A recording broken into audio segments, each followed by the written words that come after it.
అమరావతిపై YS Jagan కొత్త నినాదాలతో డ్రామాలాడుతూ రాష్ట్ర భవిష్యత్తుతో చెలగాటమాడుతున్నారని టీడీపీ ఎమ్మెల్యే సోమిరెడ్డి చంద్రమోహన్ రెడ్డి విమర్శించారు. ఏపీ గ్రామీణాభివృద్ధికి కేంద్రం సహకారం అందజేస్తుందని డిప్యూటీ సీఎం పవన్ కళ్యాణ్ తెలిపారు. ఏపీ అభివృద్ధికి ప్రధాని మోదీ ఎల్లప్పుడూ అండగా ఉంటారని పేర్కొన్నారు. కాంగ్రెస్ మంత్రులు తమను చర్చకు రావాలని అంటున్నారని, కానీ వచ్చేలోపే పారిపోతున్నారని బీఆర్ఎస్ వర్కింగ్ ప్రెసిడెంట్ కేటీఆర్ విమర్శించారు.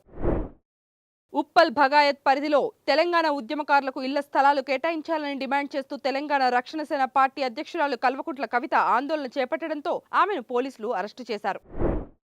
పశ్చిమాసియా సంక్షోభం వల్ల ప్రపంచవ్యాప్తంగా ఇంధన కొరత ఏర్పడినా మోదీ ప్రభుత్వం భారత్పై ఆ ప్రభావం లేకుండా చూసిందని కేంద్ర మంత్రి కిషన్ రెడ్డి పేర్కొన్నారు.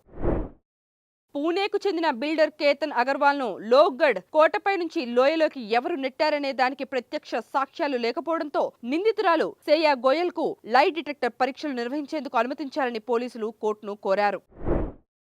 పాకిస్తాన్, ఆఫ్ఘనిస్తాన్ల మధ్య పరస్పర దాడుల పర్వం కొనసాగుతూనే ఉంది. తాజాగా పాకిస్తాన్లోని సరినాన్ వద్ద ఉన్న బసిస్ స్థావరాలపై ఆఫ్ఘనిస్తాన్ డ్రోన్ దాడులు చేస్తూనే ఉంది.